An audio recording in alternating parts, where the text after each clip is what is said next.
Who has the best hot take to start with? Let's just get right into it, boys. Oh, let me go. Maui. Let me go. Yeah, let me yeah, go. Yeah, let me go. All right. Okay, this one I did a little bit of research on. I looked back at a discussion that Thorin and I had a few years ago. Did you about do research, or did you just get someone, one of your minions on the internet to do research? Which is it for real? No. It's plane, Duncan. It's not that. Okay. You know? It's not that Like kind of. usually. All right. It's not Okay. stats. Right. Okay. Fair It's enough. not stats. It's just that I had to look back at the conversation that you and I had in 2023 about Twist and Elige to make sure that I really got the GOAT criteria. I already like it. Okay. I see where you're going here. Okay. So considering the criteria that we had then for Twist versus Elige, and really any semblance of greatest of all time criteria, it is without a doubt at this point for me that even if Donk were to stop his career today, and in general, just who he is as a player, he is the greatest rifler of all time. I mean, can we have some reasons? If Donk retires today, he is the greatest rifler of all time. Now continue, make the point. Yes. Now make some points. Okay. So the points are when we talk. So thinking about other riflers that are in the GOAT conversation, the first name that comes up all the time is Nico. Nico has been hailed by a lot of people. I think a lot of people, including who's in this call right now, as being the greatest before. And when talking about GOAT criteria, some of the aspects that Thorin and I brought up when we had that kind of conversation a couple of years ago was comparing peaks. Donk's peak as a rifler has already surpassed Nico's. He has been the best player of the year in the prior year. Nico was never the best player in any year. You could make a case if you really, really want to, that doesn't involve HLTV stats or maybe all the achievements that had him finishing in some of the lower ranks. But even in terms of in terms of the eye test, Nico versus Donk, I mean, what Donk is doing and how fast he's killing people is, to me, in terms of if I want to just go my own eye test, Donk is the most insane rifler I've ever seen. So that if you want to challenge that, that's also fine. It's a little bit subjective. And then if you want to look at career choices, career achievements, it's something that the longevity of his career hasn't really even merited yet, but he's just done it all with the single team. When he first joined from Spirit Academy to Spirit, they won a Bet Boom event with Art Frost, but then they replaced him. They got Shiro. And if you look at the circumstances of how he's winning the tournaments that he's winning, he only has one other top 10 player on his team at the time. So it's not like he's getting significant help. Like last year when he was number 1 in the world, he had Shiro beside him, who was a top 10 player in my eyes. But Zontix was not, Magix was not, Chopper was not. I wouldn't even have put really Chopper in I think Chopper was maybe the 3rd or 4th best in-game leader of last year, depending how you want to rate him.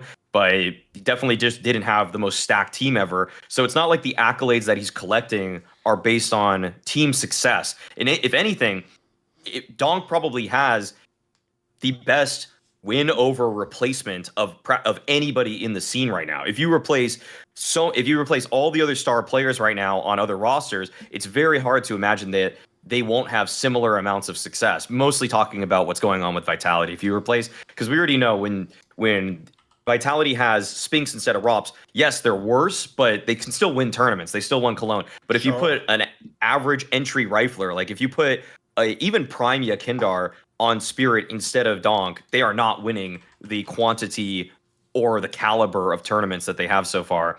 And I think the main selling point for this is just the peak of Donk's rifling is just on another level. Rating 2.1 was supposed to nerf people's ratings. In fact, people on average lost 0.03 or 0.04 rating when they went from 2.0 to 2.1, and he's still breaking records or tying records for ratings across all of the tournaments that he's playing. And he's playing a style that we always, as a community, I don't know anybody in the space that said, oh yes, entry fragging, this is something that you can consistently do, and the entry fragger should always be putting up really high numbers. In fact, it was mostly perceived as a sacrificial role that you were going to have you're basically going to have polarizing individual play from tournament to tournament. So for Donk to have this level of consistency, it may not be 3, 4, 5 years right now, but the peak of it is so absurdly high over the calendar, the 18 months that he's been playing at this level, that He's the greatest rifler of all time for me.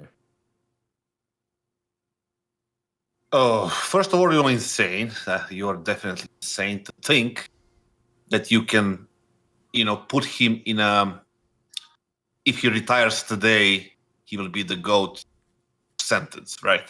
Now, you are smart. On the other hand, your point makes sense perfectly to me, because my take was gonna be that Donk is gonna be the GOAT of CS2 no matter what happens in the next 5-6 years. Because this kid is legitimately, what he does is not human.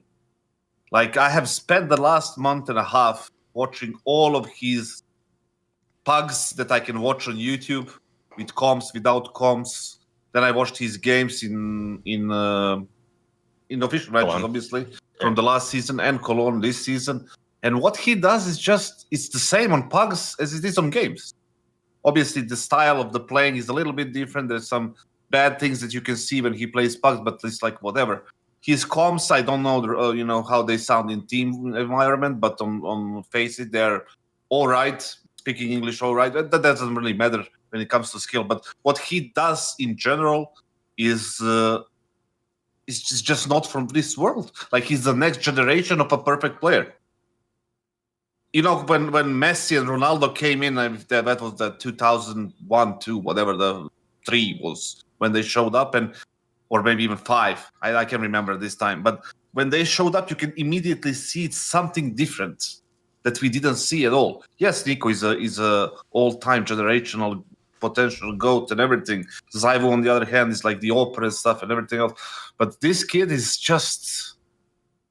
It's unbelievable how easy he makes it look like. Like, every crosshair placement, every rotation, every shot, every multi-kill, everything looks so easy that you might think that you can do it. You go out on a server, you just, it's not possible. You see that it's not possible for average or above average player, or even like closer to a star player. A bunch of star players right now, they cannot do what he does. And but to say like 3 seasons in, or a year and a half in, that if he drops it now, he's gonna be the GOAT. That's a no for me. But if he continues on the same path, or even if he drops a little bit, he's definitely going to be the GOAT, and there's not going to be a contender. Maybe Zyvo can be, Messi to his Ronaldo, or Ronaldo to his Messi, whatever, whoever you prefer. Make sure I'm clarifying. GOAT rifler. It doesn't matter for me, like, okay. A rifler or a player. For me, he can be the GOAT player. Like, he can also op if he wants to. Not as well as Zyvo, but Zyvo cannot rifle as well as Donk. Like, it's, and the roles are different. But overall, I think he's just the number one contender, or like favorite, whatever you want to call it, for the GOAT in the CS2, and I don't know what comes after. In CSGO, it's obviously simple and nobody can touch him. It's the same way we couldn't like compare Zyvo to him, because Zyvo was like 1-2 years there, and it was like online era and whatever. It's simple. Then Nico, and now it's gonna be Donk and Nico, and maybe Monet. I don't know. Probably not Monesi, but maybe Nico. I don't know. Definitely, I agree with the GOAT part, but if he drops it right now, he's not even in the conversation. The problem with this topic is this. First of all, I don't know what it's already a way less sexy topic when I just reframe immediately that like Nico isn't the GOAT of anything in CS2. So do you mean CSGO plus CS2, presumably?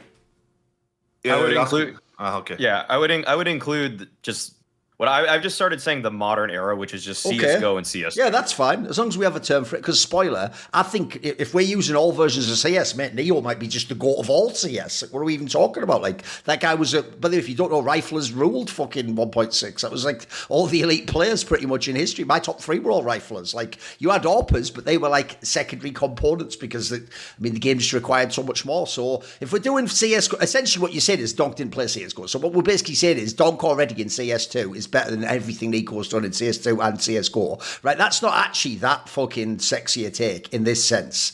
I always thought that thing of like, Nico, you're definitely the GOAT rifler, right? That was invented for real to just make up for the fact he didn't win the major. I hope everyone is aware of that. That isn't a hot take. Like, that take wasn't a thing anyone ever said until it got to the years where it had been 5-6 years he hadn't won the major, and everyone already said the Orpers were the GOATs of CSGO because the people like Simple had already had all the number one of the year and all the trophies and stuff. So what people did was, in the same way as if you were to say to Zipnix, you're the greatest clutch player of that, what you really say is, look, you know I did the GOAT bit, but you can be the GOAT clutch player. There you go. That's something, right? It's like a fucking, like a silver medal, basically. There you go. It's have something. And so one thing I always thought was whack was this. Like, if I had to pick my GOAT rifle, I might pick Nico, but the funny thing is, I'm not doing it for the same reason other people did, because most people give it to Nico and say there's no debate, because they just mean you have more years as an elite rifler than anyone else, and he does. In CSGO, he has more than anyone. Partly because, by the way, a lot of his rivals for that title like either had very short peaks, or like in the case of Get Right, he'd already had a whole half a career in fucking 1.6. Like, he was never going to get like 8 years in CSGO. He got like 2 or 3 before he dropped off quite heavily, because he'd already had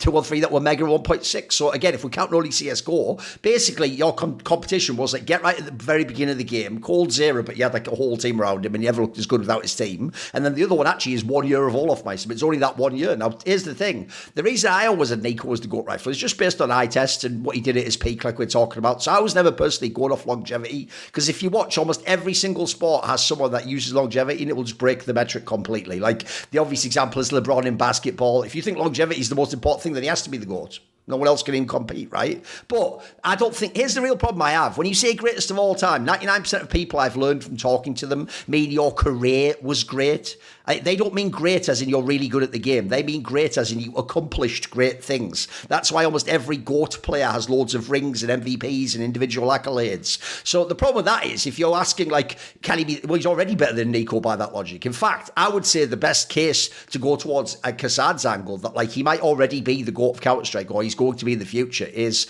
he's the only rookie or young player I've ever seen that was super skilled, but no longer has a single question that goes, well, he hasn't done this. He's done it all, mate. He's literally done it all. Normally you go, even simple, yeah, but eventually he has to carry a major final. He's already done it all. He's carried all the finals, or literally all of them. Cologne, Katowice, he's done it all. But here's the 2 angles I'll quickly say on this topic. I would just say this.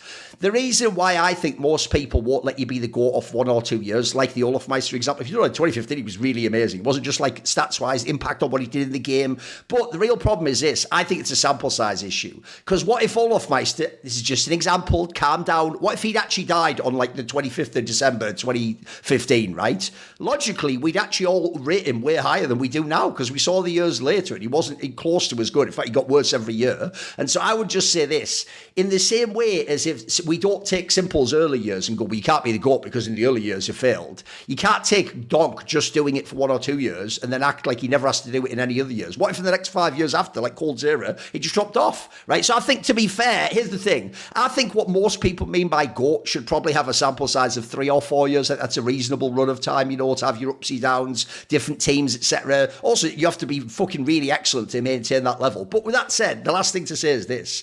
Everyone can have different GOATs, and here's why. Because I actually think what most people mean by the GOAT player for real is if somehow you could go into an alternate dimension where everyone is 25 and we can all play the exact same game somehow at our peaks, this player would be the best player that ever played the game. I think that's what most people mean, right? Well, that alone doesn't need to have years and years. You could just take, like I said, just 1 year. If Olofmeister 2015 could somehow enter this parallel, maybe he would be the GOAT. Maybe he'd have all the versatility and do all the stuff. So I think actually you can totally say a short amount of time, if it's extremely insane, is good enough. Because that's why I think the longevity angle doesn't work, Maui. The reason why the longevity angle was like always tenuous for Nico is which Nico are we taking to be this GOAT rifler? That's what I mean. It can't just be, well, it's because he did it for 8 years. No, which one? Tell me like a 6-month period. Tell me a year or something. Tell me like a specific period where that one version of Nico was the best. And if I put that against every other rifler, it's just better. Because I think that's the one thing I would say to this discussion. A lot of people get to be... The reason why I personally don't ever have Device as my GOAT is because the way I immediately eliminate him from that conversation is,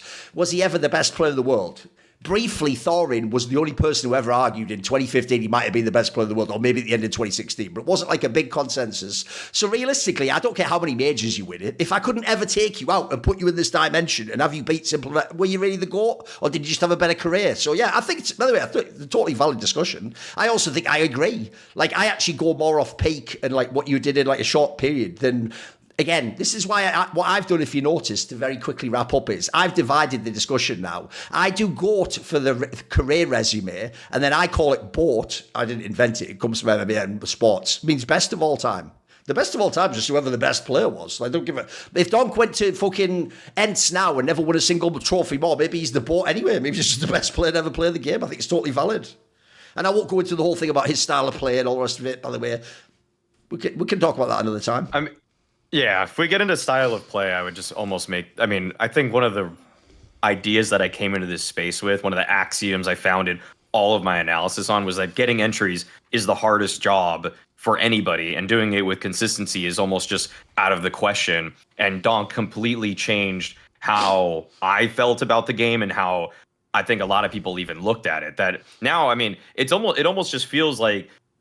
Are entry fraggers that buffed in CS2, or is Donk just psyoping everybody? I always tell people this, Maui. The part people miss is this: there's almost a perfect A/B testing, because you can. Here's the thing: no matter you pick who you think the best AWPer is. Is it Zimu? Was it Monty last year? Whoever you want to be the best AWPer, right? The difference is the other best AWPers are quite close. Like, I've seen Monty do things Zimu did, and vice versa. The joke is, if you actually go and talk to them for real, all the players people think are like Donk, Jasun, fucking pick whatever aggressive rifler, Nico, they all revere what Donk. They doesn't know how Donk's doing it, mate. Like, I actually think nobody knows. The gap for rifler is bigger than AWP, which doesn't even make sense. You'd think the AWP gap would be the biggest, but it isn't, bizarrely. It used to be fair.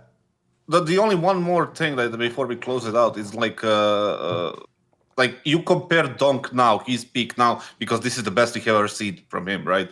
Maybe we can go higher and even more impossible, right? And you compare it with peak Nico, whatever you said the span of 8 years, peak whatever his prime was. Donk is doing it better. I mean, by the way, I don't think it's like as crazy as people think, though. Like, I think people do forget. Here's the problem. In the latter years, I don't think Nico was... I know stats-wise he had amazing stats, but I always thought in the latter years, Nico was playing more for the team and stuff. If we're talking peak, because we are going back like 2017 or something like that, 2018. Yes. Even if for me, early phase is when he was his best, you know. Maybe, yeah. Late bounce, early phase. That would be the cutoff. But the thing is, like, let's say you said Cold Zera 2016, was it 17? Yeah. All that he did there, Donk is doing better, even though there are different types of players. Yeah. 2018 or 17 was Olof. 2015 was Olof. Yeah. He's doing it better. Like, all of these like prime players, maybe the only one who can contest him in the insanity of his frags and plays is Simple.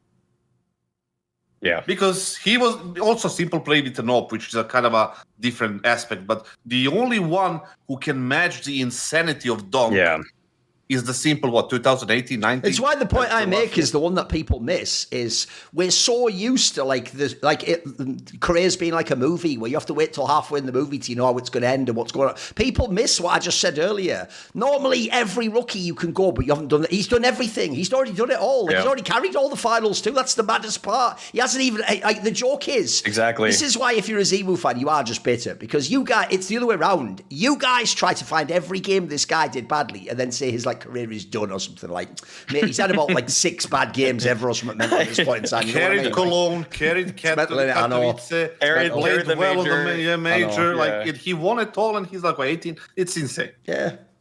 And I actually even think that Donk doesn't even have the same. What's funny about Donk in this discussion is I actually think his raw level of play, this is the last thing I'll say is this, his raw level of play within the space of one event is now making people recontextualize the entire player of the year discussion, even though by every traditional metric, Zimu's already won it. If you know how that works, because he has the stats and all the trophies and all the MVPs. But what's funny is, I'm not doing that. What's funny is, I didn't even make the Donk narrative, you dickhead fans. I wanted Modesty to be the fucking GOAT of CS2. That was my pick. Simple to come back. I don't even choose. The joke is, Donk is just undeniable, and pretty much everyone just gives it up to him. I'll tell you the real question, but sadly we'll never get it because he doesn't get pressed in interviews. I'd actually like to know what Zimu actually thinks of Donk. Not in some shit interview, he is a good player. I'd like to know, for real, get him to lay it out. Like, what do you think of his stuff? Could you do what he does? Could he do what you do? That'd be a great discussion. There's a little idea for yourself if you ever do one of those podcasts. Get those players together and have them all discuss, or ask what they do differently from each other, or what if you were in his team? How hard would you? That's what would be fucking fire. Not the answer. See more cool, funny, interesting clips based on topics from my content? Well, subscribe to this channel then, or, be a pleb and don't.